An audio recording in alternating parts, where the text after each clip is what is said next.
بسم اللہ الرحمن الرحیم الرحمن علم القرآن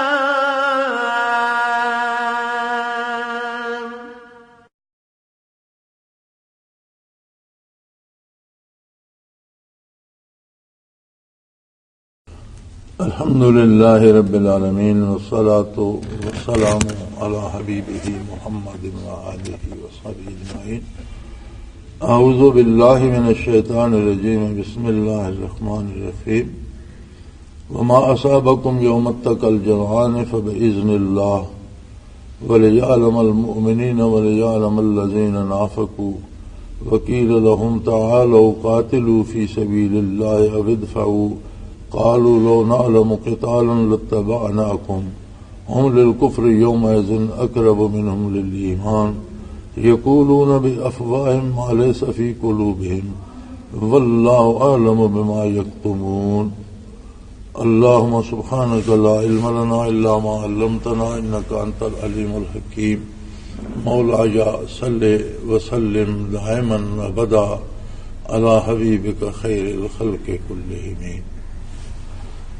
غزوہ احد کی بات چل رہی تھی اور پچھلی آیت کریمہ میں یہ بات چل رہی تھی کہ مسلمانوں پر جو سختی ہوئی اور جو بہت زیادہ تکلیف دہ واقعہ ظہور پذیر ہوا، جس میں بہت سے مسلمان اکابر شہید ہوئے اور کم و بیش سارا لشکر زخمی ہوا، حتیٰ کہ سب سے بڑی جو دکھ کی بات تھی اور جو مسلمانوں کے دلوں کو پارا پارا کر رہی تھی وہ یہ تھی کہ خود نبی کریم صلی اللہ علیہ وآلہ وسلم کا رخ انور بھی زخمی ہوا اور بہت ہی عجیب سما پیدا ہو گیا. اللہ کریم نے پھر ہمت بندھائی، طاقت دی، جمع ہوئے اور اہل مکہ کو شکست دی. لیکن وہ ایک صدمہ دلوں میں ضرور رہ گیا کہ ہمارے ہوتے ہوئے جب ہم باقی تھے، ہم زندہ تھے، تو نبی کریم صلی اللہ علیہ وسلم زخمی کیوں ہوئے. تو اسی پچھلی آیت کریمہ میں اسی کا ذکر تھا کہ یہ جو سختی اور شدت آئی اس میں غلطی آپ لوگوں کی تھی کہ جن لوگوں کو حضور صلی اللہ علیہ وآلہ وسلم نے درہ پہ مقرر کیا تھا، اگر وہ وہاں قائم رہتے، اور اگرچہ ان کی غلطی اجتہادی تھی لیکن غلطی پھر غلطی ہوتی ہے، اور اگر کوئی بندہ ارادتاً غلطی نہیں کرتا لیکن سہواً اس سے نافرمانی ہو جاتی ہے نبی کریم صلی اللہ علیہ وسلم کی، تو اس کا فرق صرف یہ ہے کہ اللہ اسے توبہ کی توفیق عطا کرتے ہیں، آخرت کے عذاب سے بچ سکتے ہیں، لیکن دنیا کی تکلیف اور دنیا کی پریشانی اس پہ ضرور آتی ہے. لہذا صحابہ کرام سے یہ غلطی سرزد ہوئی اور اس کے نتیجے میں ایک بہت تکلیف دہ دن دیکھنا پڑا. اگر وہ لوگ تھے جنہوں نے بیعت عقبہ کی تھی اور جو نبی کریم صلی اللہ علیہ وسلم کو اپنے ہمراہ مدینہ منورہ لائے تھے، اور یہ جانتے تھے کہ جب انہوں نے بیعت کی تھی تو اس کے الفاظ یہ تھے کہ ہم جانتے ہیں یا رسول اللہ صلی اللہ علیہ وسلم کہ آپ کو دعوت دینا اور آپ کو ساتھ لے جانا، اس کا مطلب ہے کہ پوری دنیا کفر سے ہم دشمنی مول لے رہے ہیں، ہمارے مال برباد ہوں گے، ہماری اولادیں شہید ہوگی، ہمیں خود جانیں دینا ہوگی، لیکن یہ سارا کچھ دینے کے بعد بھی سودا مہنگا نہیں ہے، ہم سب کچھ نچھاور کریں گے. اور وہی لوگ تھے، وہ عزیمت و استقامت کے پہاڑ تھے، جسے ہم معاذ اللہ، میں بھی 2-3 دفعہ غلطی کہہ چکا ہوں، ہمیں یہ جسارت نہیں کرنی چاہیے کہ انہوں نے ذوق جہاد میں اس وقت درہ چھوڑ دیا جب مشرکین مکہ بھاگ رہے تھے، لیکن ان کے جرنیلوں نے دیکھا کہ درہ خالی ہے تو انہوں نے اپنا رسالہ لے کر، گھوڑ سوار لے کر درے سے آ کر حملہ کر دیا. 7 صحابہ وہاں رہ گئے تھے جو شہید ہو گئے. اور جب انہوں نے پیچھے سے لشکر اسلامی پہ حملہ کیا تو جو مشرکین بھاگ رہے تھے وہ بھی پلٹ پڑے اور مسلمان 2 پارٹوں کے درمیان آ گئے, منتشر ہو گئے, ترتیب نہ رہی, بے پناہ گرد اڑ رہی تھی, رات کا سماں بن رہا تھا. اور اس افراتفری میں بہت سے اکابر مسلمان شہید ہوئے. اور یہ اسی کی بات چل رہی ہے. فرمایا وما اصابکم یوم التقى الجمعان فباذن اللہ, جو مصیبت تم پر اس مقابلے کے دن آئی تھی اللہ جل شانہ نے بھیجی تھی, اللہ کی اجازت سے آئی تھی. لیکن یہ دنیا عالم اسباب ہے اور ہر کام کا کوئی سبب بنتا ہے. تو وہ جو صحابہ کرام رضوان اللہ علیہم اجمعین 50 آدمی تھے جنہیں حضور نے درے پہ مقرر فرمایا تھا, تو ان میں سے صرف 7 باقی رہ گئے اور دوسرے مشرکین کے تعاقب کے لیے اور جہاد میں حصہ لینے کے لیے درے سے نیچے اتر آئے, جو سبب بنا مشرکین کے رسالے کے حملہ کرنے کا. اور پھر مسلمانوں پر بہت مشکل آ پڑی. تو فرمایا اللہ کریم جانتے ہیں, کوئی ایسی بات نہیں ہے کہ یہ اللہ کی قدرت سے باہر تھی بات یا اللہ کریم نہیں جانتے تھے. اللہ کی اجازت سے ایسا ہوا, اللہ کریم نے خود ایسا کیا. اس کی وجہ یہ تھی کہ آپ نے غلط اجتہاد کیوں کیا. جو حضور صلی اللہ علیہ وسلم نے فرما دیا تھا کہ تا حکم ثانی آپ وہاں رہیں, اس پہ آپ کو اجتہاد کرنے کا حق ختم ہو گیا. اس پہ کسی رائے کا حق ختم ہو گیا تھا. حضور کا قطعی حکم تھا اور تا حکم ثانی آپ کو وہاں رہنا تھا. اب جو یہ سرزد ہوا کسی بھی وجہ سے ہوا, کتنے بھی خلوص سے ہوا, کتنی بھی خالص نیت سے ہوا, لیکن جو عمل سرزد ہوا وہ خلاف منشاء رسول اللہ صلی اللہ علیہ وسلم تھا, جو تکلیف کا باعث بنا اور دنیاوی پریشانی کا سبب بنا. اور پھر اللہ کریم نے ایسی صورت پیدا کر دی وَلِيَعْلَمَ الْمُؤْمِنِينَ کہ یہ درمیانی بات نہیں رہنی چاہیے. ایسی صورت حال بن گئی کہ مومن نکھر کر سامنے آ جائے. وَلِيَعْلَمَ الَّذِينَ نَافَقُوا, اور جن کے دلوں میں خلوص نہیں ہے, منافقین جو ہیں وہ بھی نکھر کر سامنے آ جائیں اور پتہ چل جائے, خود لوگوں کو اقرار ہو جائے. اللہ کریم تو جانتے ہیں, اللہ کا علم حضوری ہے, اللہ کے علم میں نمازی ہے نہ مستقبل ہے, ہر چیز اس کی بارگاہ میں حاضر ہے, وہ جانتے ہیں. لیکن اس قادر مطلق نے لوگوں کو کام کرنے کا اختیار دیا ہے, نیکی اور بدی دونوں راستے دکھا دیے ہیں. رسول اللہ صلی اللہ علیہ وسلم کو ہمیشہ کے لیے مبعوث فرما کر ساری انسانیت کے لیے ایک واضح راستہ متعین کر دیا ہے اور اختیار دیا ہے کہ جو چاہے وہ آپ کا اتباع کر لے, جو نہیں کرنا چاہتا وہ نہ کر کے دیکھ لے, اسے اس کے نتائج بھگتنا پڑیں گے. اب ایک بات یہ ہوتی ہے کہ کوئی آدمی بے دلی سے اطاعت چھوڑ دیتا ہے, وہ اطاعت کرنا ہی نہیں چاہتا. یہ تو بہت بڑی بات ہے, بہت بڑا جرم ہے. اس سے کہیں کم تر یہ جرم ہے کہ کوئی مخلص ذوق شہادت میں جان دینے کے لیے وہ کہتا ہے کیا میں یہاں کھڑا پہرا دیتا رہوں, میں بھی جا کر اب جنگ میں گھس جاؤں. ہماری ڈیوٹی تو لگی تھی جب تک جنگ ہو رہی تھی ہم درے کی حفاظت کریں, اب جنگ ختم ہو گئی, مشرکین مکہ بھاگ رہے ہیں, ہم بھی ان کے تعاقب میں شامل ہوں, ہم بھی جہاد میں حصہ لیں, کسی کو ماریں یا اپنی جان پیش کریں. خلوص اس درجے کا تھا, لیکن اس کے باوجود جو حضور نے فرما دیا تھا اس حکم کی حکم عدولی ہو رہی تھی, لہذا مصیبت ٹوٹ پڑی.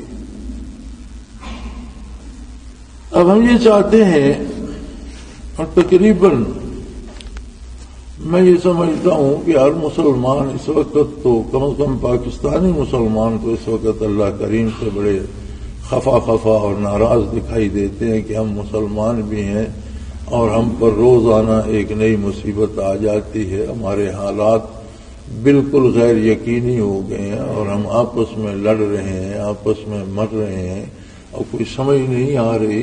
اور یہ بڑی عجیب صورتحال ہے کہ جو فوج ملک کی حفاظت کے لیے تھی وہ ملک کے شہریوں کے ساتھ لڑ رہی ہے، اور جن شہریوں نے تعمیر ملک میں حصہ لینا تھا وہ اپنی فوج کے ساتھ الجھ رہے ہیں۔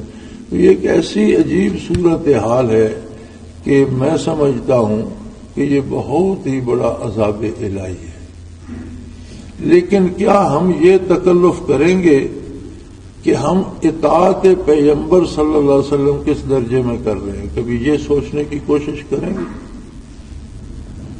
آج ہم کہتے ہیں کہ دنیا میں ہر جگہ دہشت گردی ہے، لیکن جو حالت بعثت عالی کے وقت تھی جب نبی کریم صلی اللہ علیہ وسلم مبعوث ہوئے، جو حال اس زمانے میں تھا وہ اس سے کروڑوں گنا زیادہ ظالمانہ اور زیادہ وحشیانہ اور بہت بڑی، اسے تو شاید دہشت گردی کہنا بھی چھوٹا لفظ ہے، کہ دنیا کا ہر متنفس ہر دوسرے فرد کا دشمن تھا۔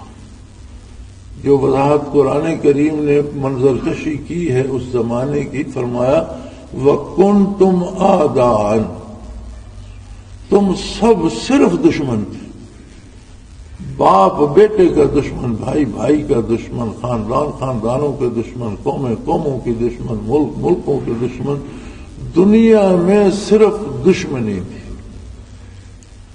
جنگ عظیم میں برما کے محاذ پر ایک جرنیل پر کسی صحافی نے سوال کیا کہ آپ کا جو ڈویژن ہے وہ کیا کر رہا ہے، اور صحافی کا مطلب یہ تھا کہ وہ کون سی جگہ کا دفاع کر رہا ہے یا کس مقام پہ حملہ کر رہا ہے یا آپ کے ڈویژن کا کیا پروگرام ہے۔ تو اس نے بڑا سادہ سا جواب دیا، اس نے کہا everybody here is to kill everybody, کہ یہاں کا ہر بندہ کسی دوسرے کو قتل کرنے کے لیے لگا ہوا ہے، یعنی صرف ایک ہی کام یہاں ہو رہا ہے کہ ہر بندہ یہ چاہتا ہے کہ میں دوسرے کو قتل کروں۔ تو دنیا میں بالکل یہ کیفیت تھی کہ ہر متنفس دوسرے کے قتل کے در پہ تھا۔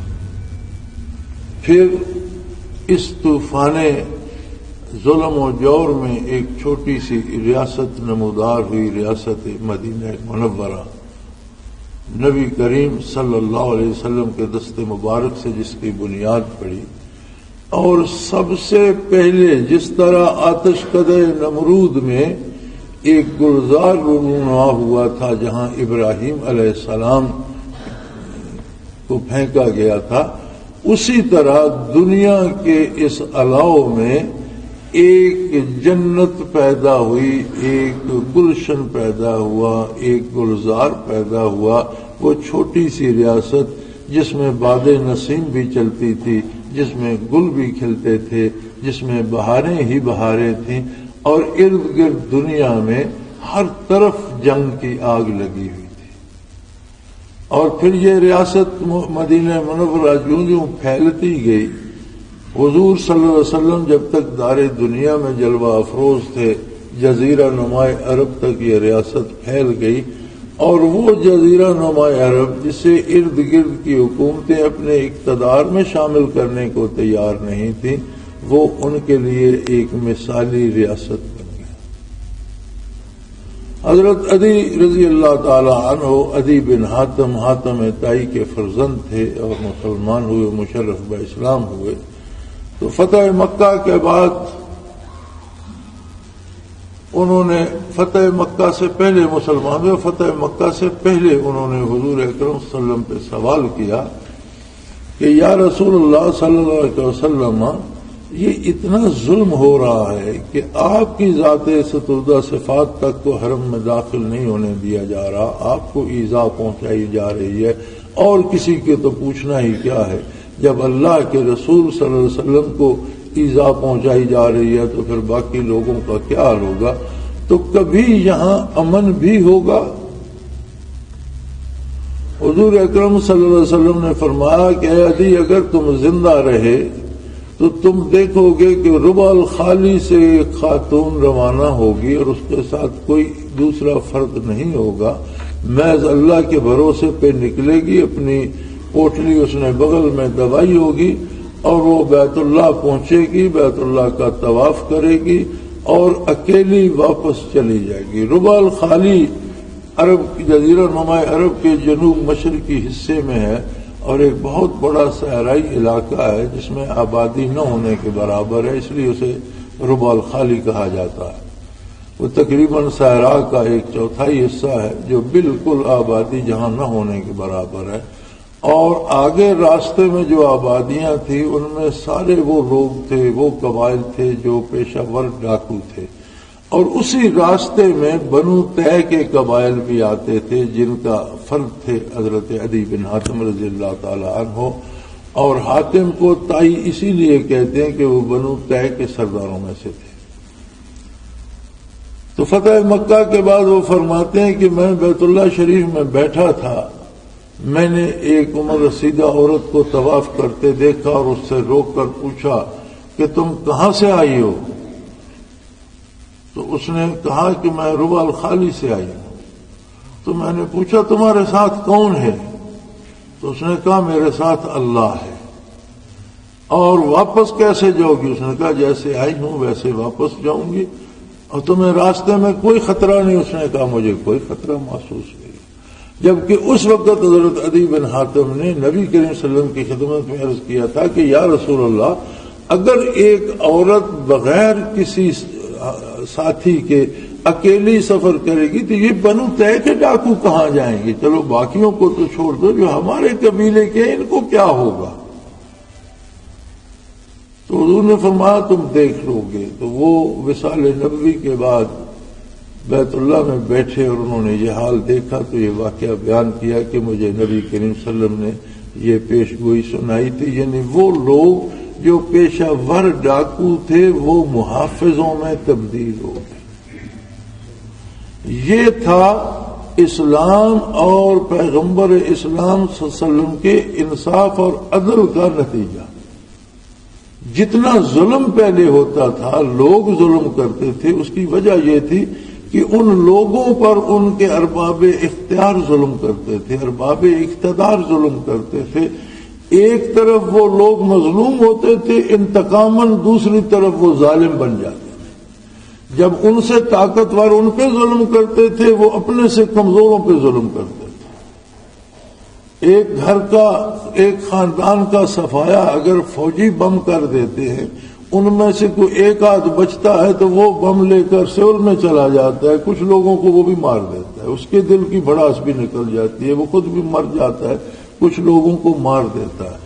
تو اگر ہم واقعی اس موضوع پہ سوچنا چاہتے ہیں کہ یہ ہمارے ساتھ کیا ہو رہا ہے، سب سے بڑا عذاب ہے اللہ کا، قدرت کا، کہ ہمیں آپس میں دست و گریباں کر دیں۔ آپ کسی خاندان، کسی گھر کو اجڑتے تب دیکھتے ہیں جب اس میں بھائی بھائیوں کا گلا کاٹنے لگے، ایک گھر کے افراد ایک دوسرے کے قاتل بن جائیں، ایک گھر کے افراد ایک دوسرے کو مارنے پہ، لوٹنے پہ تل جائیں، تو وہ گھر آباد نہیں رہ سکتا۔ آج ہم اس صورتحال سے دوچار ہیں کہ ہم پورے ملک میں ایک دوسرے کا گلا کاٹنے پر تلے ہوئے ہیں۔ کیا ہم یہ تکلف کریں گے کہ ہم یہ سوچیں کہ کہیں وہ جرم جسے حضور نبی کریم صلی اللہ علیہ وسلم کی نافرمانی کہتے ہیں ہم سے بھی صادر تو نہیں ہو رہا؟ کیا ہمارے حکمرانوں نے بھی ظلم کو تو وتیرہ نہیں بنا لیا، جس کے جواب میں مظلوم بھی ظلم کرنے پہ آمادہ ہو گیا ہے؟ تو من حیث القوم، ایک فقیر سے لے کر حکمران تک ہمیں کچھ لمحے تو نکالنے چاہیے کہ ہم اپنے آپ کو پہچان سکیں کہ ہم کس جگہ کھڑے ہیں۔ بعثت عالی سے پہلے جو نقشہ کھینچا قرآن کریم نے تو فرمایا کنتم علی شفا حفرۃ من النار، تم دوزخ کے کناروں پہ لوگوں گھوم رہے تھے۔ حضور کی بعثت عالی سے پہلے کا جو سما کھینچا تو فرمایا کہ تم لوگ دوزخ کے بھڑکتی ہوئی آگ کے کناروں پر گھوم رہے تھے. اب کسی شخص کو آپ ایک چھوٹا سا تنور ہوتا ہے اس کے کنارے پہ بھی کھڑا کر دیں تو اسے دھواں بھی آئے گا, آنکھوں سے پانی بھی آئے گا, آگ کی تپش بھی محسوس ہوگی اور ہو سکتا ہے چنگاریاں اڑ کر اس کے کپڑے بھی جلا دیں, جلا نہ سکیں تو داغدار کر دیں, ان میں آگ کے نشان پڑ جائیں.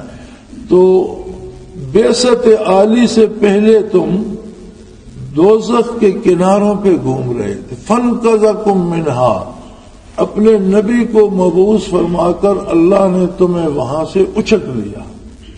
وَأَلَّفَ بَيْنَ قُلُوبِكُمْ, اور تمہارے دلوں میں محبت پیدا کر دی, یعنی دوزخ سے بچنے کا راستہ جو دیا, جو کرم کیا اللہ کریم نے رحمت للعالمین صلی اللہ علیہ وسلم کو مبعوث فرما کر, وہ یہ تھا کہ جہاں نفرت تھی, غصہ تھا, دشمنی تھی, وہاں دلوں میں محبتیں آ گئی.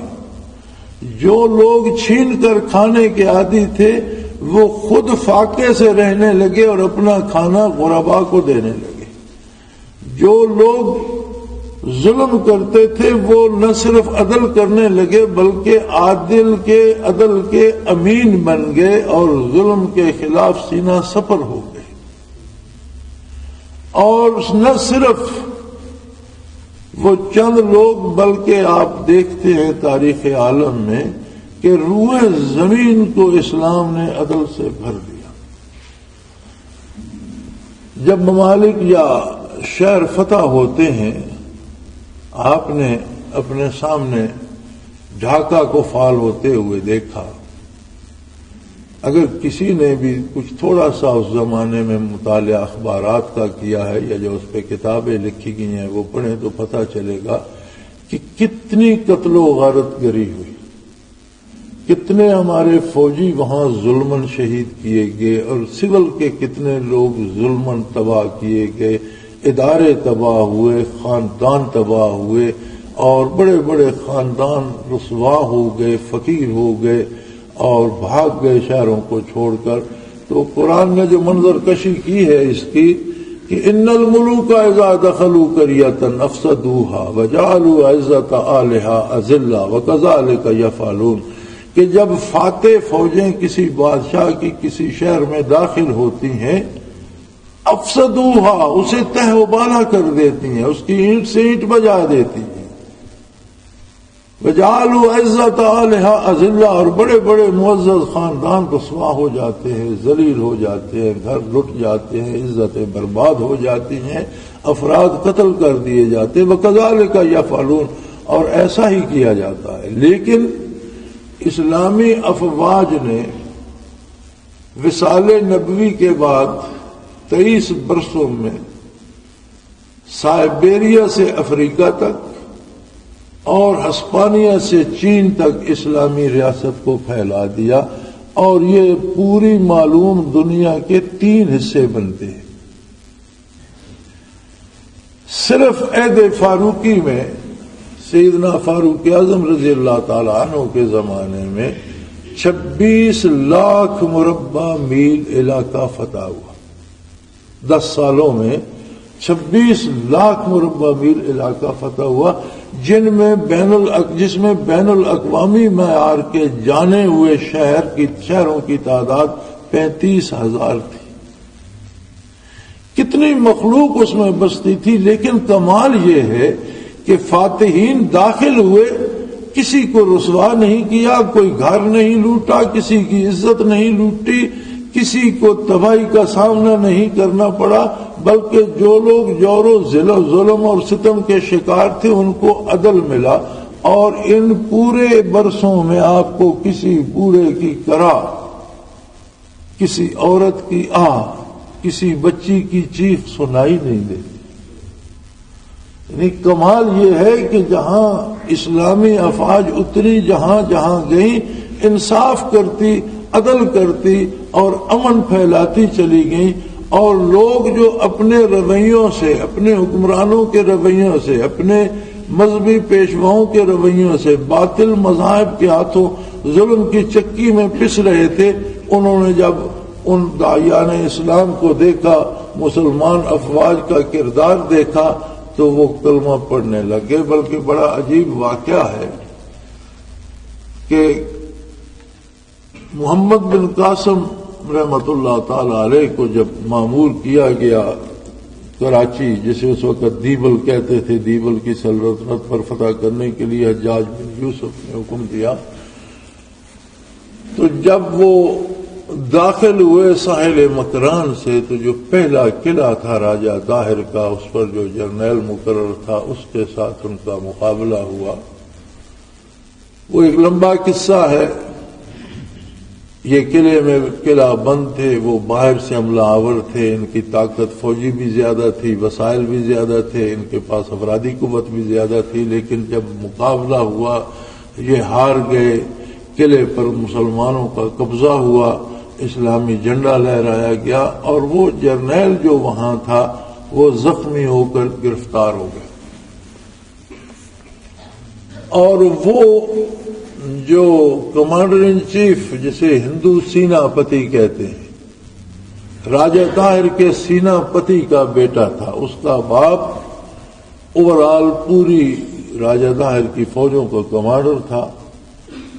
تو جب وہ زخمی ہو کر گرفتار ہوا تو اسے وہ جرنیلی احترام دیا گیا اور اس کے لیے الگ سے آرام دہ خیمہ منتخب کیا گیا، اور بہترین جراح جو معالج تھے زخموں کے اس کی خدمت پہ لگائے گئے، اسے اچھا کھانا پانی عزت و احترام دیا گیا۔ اور وہ یہ سمجھتا رہا کہ یہ مسلمان جرنیل مجھے صحت مند کرنا چاہتا ہے، میرے زخم بھر جائیں، میں صحت مند ہو جاؤں تو یہ مجھ سے فوجی راز اگلوائے گا، چونکہ جرنیل کے عہدے کا بندہ ہوں، مجھے پتا ہے کہاں کہاں ہمارے قلعے ہیں، ان میں کتنی کتنی فوج ہے، ہمارا دفاعی نظام کیا ہے، اس کا مرکز کیا ہے، اسے کیسے کمزور کیا جا سکتا ہے۔ تو یقیناً جب میں ٹھیک ہو جاؤں گا تو پھر یہ ساری تفتیش مجھ سے ہوگی، اور میرا علاج معالجہ اس لیے کر رہے ہیں کہ میں ٹھیک ہو جاؤں اور یہ معلومات مجھ سے لیں۔ تو بہت جلدی ٹھیک ہو گیا، چند دنوں میں اس کے زخم بھر گئے، صحت مند ہو گیا۔ محمد بن قاسم رحمۃ اللہ تعالی علیہ کو رپورٹ کی گئی کہ وہ ہندو جرنیل اب ٹھیک ہو گئے، تو آپ نے فرمایا کہ اس کی وردی لاؤ، جو انہوں نے صاف کر کے دھو دھا کر مرمت کر کے اس کی اوریجنل وردی، اس کا اسلحہ لاؤ، اور اس کے لیے بہترین گھوڑا لے کر آؤ۔ خود امیر لشکر محمد بن قاسم اس کے خیمے میں تشریف لے کے اسے صحت مند ہونے پہ مبارکباد دی، اسے اس کی وردی عطا کی، اسے کہا کہ یہ تمہاری وردی ہے، یہ تمہاری سواری ہے، یہ گھوڑا ہے، اور یہ تمہارے کچھ سپاہی بھی صحت مند ہو گئے ہیں جو زخمی تھے، انہیں ساتھ لے سکتے ہو اور آپ جا سکتے ہو، تم آزاد ہو۔ تو وہ پریشان ہو گیا، اس نے کہا عجیب لوگ ہیں۔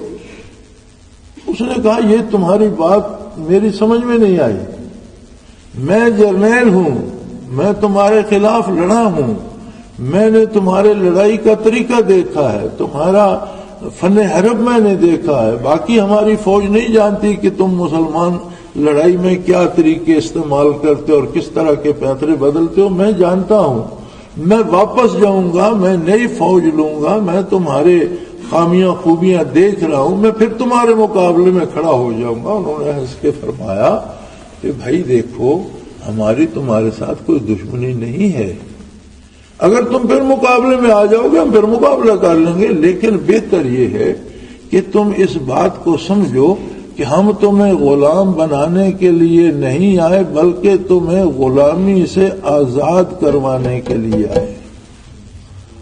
تم پر تمہارے حکمران ظلم کرتے ہیں، تم پر تمہارے مذہبی پیشواؤں نے سینکڑوں بت لاد رکھے ہیں، باطل عقائد لاد رکھے ہیں، تمہارے ساتھ مذہبی طرف سے بھی اور دنیاوی اعتبار سے دونوں طرح سے ظلم ہو رہا، ہم تمہیں اس ظلم سے آزاد کروا کے عدل سے آشنا کرنا چاہتے ہیں، آرام سے آشنا کرنا چاہتے ہیں، اور آزادی سے زندگی گزارنے کا موقع دینا چاہتے ہیں۔ لہذا ہم نے اپنا کام کر دیا، تم ظلم کی طرف سے لڑ رہے تھے، ہم نے تمہیں شکست دی، تم زخمی ہوئے، تمہارا علاج کیا، اس لیے کہ ہماری تمہارے ساتھ دشمنی نہیں، ہم چاہتے ہیں کہ تم بھی اللہ کی زمین پر اللہ کے آزاد بندے بن کر جیو، لہذا تم جا سکتے ہو۔ وہ واپس آ گیا، وہاں اس نے زبان نہیں کھولی۔ واپس آیا تو اسے راجا کے دربار میں پیش ہونا پڑا۔ جب وہ طاہر کے دربار میں پیش ہوا تو وہاں اس نے زبان کھولی۔ اس نے کہا دیکھیں راجا صاحب، آپ نے آج تک جو کچھ کر لیا وہ کر لیا، اب آپ ظلم چھوڑ دیں، اور میرا مشورہ یہ ہے کہ آپ بھی اسلام قبول کر لیں، اور میں تو کر ہی رہا ہوں لا الہ الا اللہ محمد رسول اللہ۔ تو راجا بڑا بگڑا، اس نے کہا تم نے یہی کرنا تو وہاں کر لیتے۔ اس نے کہا اگر میں وہاں کرتا تو لوگ کہتے جان بچانے کے لیے مسلمان ہو گئے، لیکن میں نے حق دیکھا ہے، عدل دیکھا ہے، انصاف دیکھا ہے، اور آدمی کی حرمت دیکھیے کہ ہر آدمی عزت کا مستحق ہے، احترام کا مستحق ہے، اپنی جو آزادی اسے فطری اللہ نے دی ہے وہ آزاد زندگی گزارنے کا حقدار ہے۔ کسی کو حق نہیں کہ اس کی آزادی چھینے اور اس کے حقوق متاثر کرے، اس کی آبرو سے کھیلے، اس کا مال لوٹے یا اس کی جان ضائع کرے۔ چنانچہ راجہ طاہر نے، یہ تاریخ کا حصہ ہے کہ اس کو بھی اور اس کے باپ کو بھی مسلمان قیدیوں کے ساتھ قید کر دیا، اور جب دیبل فتح ہوا تھا اور مسلمانوں نے مسلمان قیدی چھڑائے تھے، تب یہ دونوں باپ بیٹا بھی ان قیدیوں کے ساتھ آزاد ہوئے۔ تو دہشت گردی کا، ظلم کا، تباہی کا جواب یہ دیا اسلام نے کہ دہشت گردی کو عدل سے ختم کیا جائے، انصاف سے ختم۔ آگ پانی سے بجھائی جاتی ہے، اسی طرح یہ ظلم و جور جو ہے یہ انصاف سے ختم کیا جاتا ہے۔ وسار انصاری کا ایک شعر ہے کہ نئے دستور ہیں نئے زمانے کے لیے، نئے دستور ہیں نئے زمانے کے لیے، آگ ہی لائی گئی آگ بجھانے کے لیے۔ یہ دہشت گرد ہے، اس نے 10 آدمیوں کو قتل کیا، آپ نے وہاں 2 بم پھینک کر 10,000 کو مار دیا، تو یہ دہشت گردی ختم تو نہیں ہوگی۔ امریکہ جیسی عالمی بڑی طاقت نے پوری دنیا پہ تباہی مچا رکھی ہے، تو کہاں کہاں جہاں جہاں امریکی افواج پہنچی ہیں وہاں قتل و غارت گری ختم ہو گئی، عدل قائم ہو گیا۔ بڑھ گئی ہے کہ پہلے آگ لگی ہوئی ہے، آپ اس پر آگ اور آگ برساتے ہیں کہ یہ بجھ جائے تو وہ بجھے گی یا بھڑکے گی۔ تو ہمیں بحیثیت مسلمان یہ سوچنا ہوگا کہ اگر صحابہ کرام، اگر وہ لوگ جو قرآن کے مثالی مسلمان تھے، ان سے چھوٹی سی غلطی سرزد ہوتی ہے تو انہیں قتل کی تکلیف سے گزرنا پڑتا ہے، انہیں شہادت کے مراحل سے گزرنا پڑتا ہے، انہیں زخم جھیلنے پڑتے ہیں، اور انہیں سب سے بڑا دکھ یہ سہنا پڑتا ہے خود ان کے سامنے ان کے محبوب آقا نامدار صلی اللہ علیہ وسلم کا رخ انور بھی زخمی ہوتا ہے۔ تو اگر ہم نے اپنی زندگی سے اتباع رسالت کو نکال ہی دیا ہے، اب ہمارا عالم یہ ہے کہ ہم بڑی بے تکلفی سے سود کھائے جا رہے ہیں، اور اسے صرف کھائے نہیں جا رہے، حلال بھی سمجھتے ہیں۔ کوئی بندہ ایسا نہیں، اب ہمارا جو تجارتی طبقہ ہے یہ تقریباً ان میں 99% سے بھی زیادہ، 99% سے بھی زیادہ لوگ حاجی ہیں۔ ایک دکان پورے ملک میں ایسی نظر نہیں آتی کہ جہاں آپ بے تکلفی سے جائیں اور کوئی جھگڑا کیے بغیر قیمت پوچھیں چیز خرید کے چلے آئیں۔ یعنی قیمت اور ہوگی بتائیں گے، اور پھر آپ جھگڑا کریں گے، پھر وہ کچھ کم کریں گے، پھر بکواس چلتی رہے گی۔ بلکہ کئی دفعہ میں نے دیکھا ہے کہ لوگوں نے، میں ایک دفعہ ایک چٹائی خرید رہا تھا، ایک بیچتا پھر رہا تھا، اس نے مجھ سے 1500 روپے مانگے اور 450 میں بیچ کر چلا گیا۔ اس کا مطلب ہے کہ 450 میں بھی اس نے منافع کمایا، تو ڈیمانڈ اس کی 1500 کی تھی۔ اب اگر کوئی 1200 دیتا، 1100 دیتا، 5000 دیتا، اس غریب نے کتنے زیادہ دینا۔ اب کتنی عجیب بات ہے کہ پورے ملک میں آپ مجھے ایک دکان نشان لگا کر دکھا دیں کہ یہاں بے فکر چلے جائیں جی، قیمت بھی جائز ہوگی، مال بھی صحیح ہوگا۔ جب یہ عالم ہے تو اس کے نتیجے میں دہشت گردی نہیں آئے گی، تباہی نہیں آئے گی، تو کیا ہوگا؟ پھر جن اداروں کے ذمے اس دہشت گردی کو ختم کرنا تھا، ان کا عالم یہ ہے کہ اگر عدالتیں انصاف کرنے لگیں تو ان عدالتوں کو ختم کر دو. یعنی انصاف کرنا ایسا جرم ہو گیا کہ پہلے تو سارے ایک ہی طرف چل رہے تھے، پھر عدالت علیہ کو خیال آ گیا، انہوں نے الحمدللہ انصاف کے فیصلے شروع کیے، تو ہوا کیا؟ عدالت ہی ختم کر دو. تو اگر آپ انصاف کو پنپنے نہیں دیں گے، عدل کو پنپنے نہیں دیں گے، انصاف نہیں ہوگا، تو میرے بھائی دہشت گردی بڑھے گی، کم نہیں ہوگی. خدا کے لیے اپنے آپ پر بھی رحم کیجئے، اس ملک پہ رحم کیجئے جسے بطور امانت اللہ نے آپ کے سپرد کر دیا ہے، اور جو آدھا آپ پہلے ضائع کر چکے ہیں، اس باقی آدھے پہ رحم کیجئے. کل کو آپ نے بھی قبر میں اترنا ہے، وہاں کوئی نہ پریزیڈنٹ ہوگا، نہ مارشل ایڈمنسٹریٹر ہوگا، نہ جرنیل ہوگا، نہ کوئی فقیر ہوگا، نہ امیر ہوگا. ہر کسی کے ساتھ اس کے اعمال ہوں گے اور اس کی جواب دہی ہوگی. کسی کو آسمانوں پہ نہیں اٹھایا جاتا، ہر ایک کو زیر زمین جانا پڑتا ہے. یہ نہیں ہوتا کہ غریب مر جائے اسے زمین میں دفن کر دو، امیر مر جائے تو وہ رکھ دیتے اور اسے فرشتے آسمانوں پہ لے جاتے. ایسا کبھی نہیں ہوتا.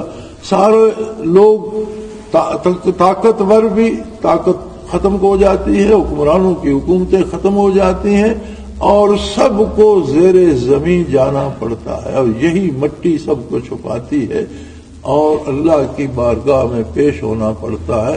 لہذا یہ جو برائی ہوتی ہے، یہ جو ظلم ہوتا ہے، یہ الٹا درخت ہوتا ہے. دنیا کے سارے درختوں کی جڑیں نیچے ہوتی ہیں، تنا اوپر ہوتا ہے، پتے اوپر ہوتے ہیں، پھل اوپر ہوتا ہے. ظلم، جور اور برائی کی جڑیں اوپر ہوتی ہیں، شاخیں اور پتے نیچے آتے ہیں. اگر جڑ کاٹنی ہے اس کی تو حکمرانوں کو عدل کرنا ہوگا. با اختیار لوگ جو ہیں انہیں خود انصاف کرنا ہوگا، اپنے ساتھ بھی لوگوں کے ساتھ بھی. ہمارے ہاں قانون بنتا ہے، پٹواری نے رشوت لے لی پکڑا گیا، ہولدار نے رشوت لے لی پکڑا گیا. جن لوگوں نے اربوں روپے قرضے لیے اور کھا گئے، جواب دے دیا ہم واپس نہیں کریں گے، انہیں پکڑتا کوئی نہیں، قرضے معاف کر دیے جاتے. جو لوگ کروڑوں غبن کر جاتے ہیں، پھر وہ 8-10 سال بعد کہتے ہیں جی ابھی تک ہم پر تو ثابت ہی نہیں ہو سکی.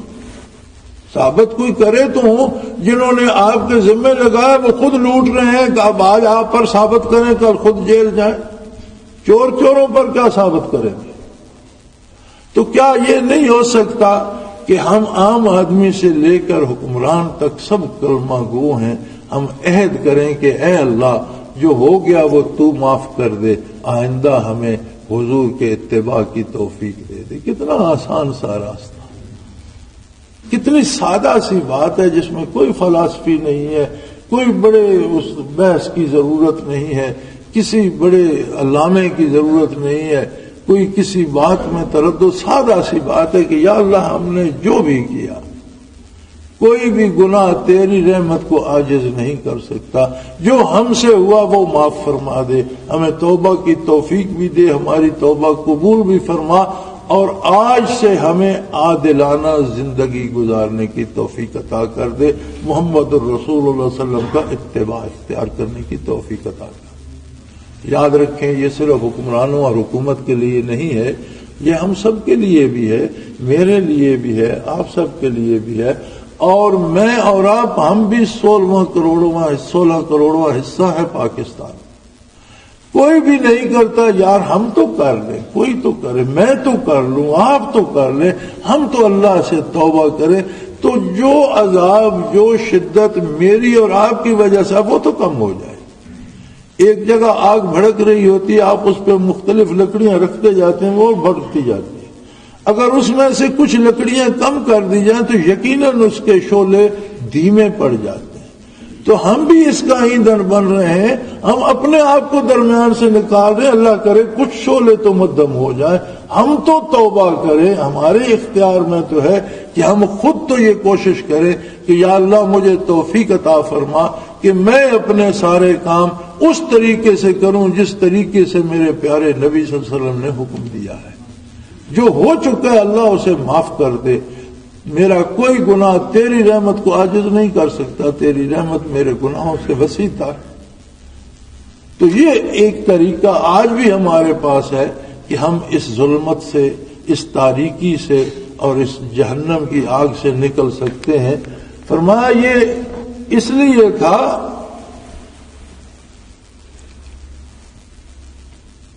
وما اصابکم یوم التقى الجمعان، اس مقابلے کے دن تم پر جو تکلیف کے پہاڑ ٹوٹے فباذن اللہ، اللہ جانتا تھا، اللہ کی اجازت سے ٹوٹے، اللہ روکتا تو نہ روک سکتا تھا، اس نے نہیں روکے، اس نے تم پر ٹوٹنے دیے۔ اور یہ دنیاوی پریشانی تھی، تمہارے عقائد تباہ نہیں ہوئے، تمہارا حضور نبی کریم کے ساتھ تعلق نہیں ٹوٹا۔ ہماری تو مصیبت یہ ہے کہ ہم سے تو دین بھی گیا، ہمیں تو عقائد کی خبر بھی نہیں ہے، ہمارا جو تعلق تھا نبی علیہ الصلوۃ والسلام سے وہ بھی مجروح ہو گیا۔ آج تو ہم کسی عقیدے پہ بھی متفق نہیں ہیں، اور ہم اتنے دور جا چکے ہیں کہ اب مسجد والوں کو کافر کہے، اس مسجد میں نماز پڑھنے والے کہتے ہیں جو اس مسجد میں پڑھ رہا ہے وہ کافر ہے۔ کمال ہے یار، مسجد میں کھڑا ہے، وضو کیا ہے، وہی کلمہ شہادت پڑھ رہا ہے، وہی سورہ فاتحہ پڑھ رہا ہے، وہی رکوع سجود کر رہا ہے جو آپ کر رہے ہو، آپ مسلمان ہو، وہ کافر کیسے ہو؟ یہ بدنصیبی ہے، یہ گناہوں کی سزا ہے، اور نافرمانی رسول صلی اللہ علیہ وسلم کی سزا ہے جو ہم پہ مسلط ہے۔ آئیے سب مل کر توبہ کریں اور اللہ سے معافی چاہیں۔ تو فرمایا یہ سب جو ہو رہا ہے یا آج جو ہمارے ساتھ ہو رہا ہے اللہ اس سے بے خبر تو نہیں ہے، لیکن ہمارے اعمال کا نتیجہ ہے۔ تو فرمایا یہ آزمائشیں اس لیے آتی ہیں کہ جو صاحب ایمان ہیں وہ روز روشن کی طرح سامنے آ جائیں، اور جو منافقین ہیں ان کا بھی پتہ چل جائے کہ کون بظاہر مسلمان بنا ہوا ہے لیکن عملاً اسلام کو اپنانا نہیں چاہتا۔ وقیل لهم تعالوا قاتلوا فی سبیل اللہ او ادفعوا، جب انہیں کہا جائے کہ وہ اللہ کی راہ میں قتال کرو اور اپنی ریاست کا، اپنے عقائد کا، اپنے نظریات کا، اپنے امن کا، اپنی جانوں کا، اپنے مال کا دفاع کرو، قالوا لو نعلم قتالا لاتبعناکم، تو کہتے اگر یہ جنگ تو ہوتی تو ہم آپ کے ساتھ شامل ہوتے۔ منافقین نے کہا تھا احد میں جب الگ ہو گئے، کہنے لگے جنگ تو ہوتی تو ہم اس میں شامل، یہ تو خودکشی ہے، مکے والوں سے مقابلہ تو یہ خودکشی ہے، خودکشی میں ہم آپ کا ساتھ نہیں دیتے، جنگ تو ہوتی تو ہم آپ کا ساتھ دیتے۔ ہم للکفر یومئذ اقرب منہم للایمان، فرمایا یہ جملہ کہنا یہ کافرانہ ادا ہے، ایسا کہنے والے لوگ ایمان سے نہیں کفر سے قریب تر ہوتے ہیں۔ یقولون بافواہہم ما لیس فی قلوبہم، یہ زبان سے جو کہہ رہے ہیں یہ بات بھی ان کے دل میں نہیں ہے کہ اگر جنگ ہوتی ہے، یہ سرے سے منافق ہے اور دفاع کرنا ہی نہیں چاہتے۔ واللہ عالم بما یکتمون، اور جو کچھ یہ چھپا رہے ہیں اللہ اسے جانتا ہے۔ وآخر دعوانا الحمدللہ رب العالمین۔ اللہ اللہ اللہ اللہ اللہ اللہ اللہ اللہ۔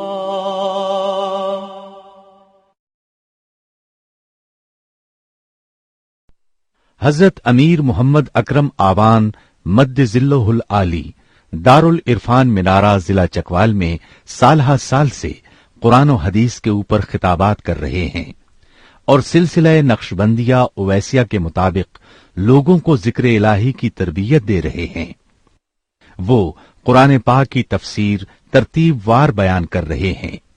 تفسیر قرآن کو وہ موجودہ ملکی اور بین الاقوامی حالات کے مطابق بیان کرتے ہیں۔ موٹر وے سے کلر کہار کے انٹرچینج سے نکلتے ہوئے کلر کہار کی جھیل سے ہوتے ہوئے میانی، بوچھال اور نورپور سے گزرتے ہوئے دارالعرفان منارہ پہنچ سکتے ہیں۔ حضرت امیر محمد اکرم آوان نے بچیوں اور بچوں کی دینی اور دنیاوی تعلیم کے لیے سقارہ اکیڈمی کے نام سے ایک درسگاہ بھی قائم کی ہے، جس کا افتتاح ملک پاکستان کے صدر جنرل محمد ضیاء الحق نے اپنے دست مبارک سے کیا تھا۔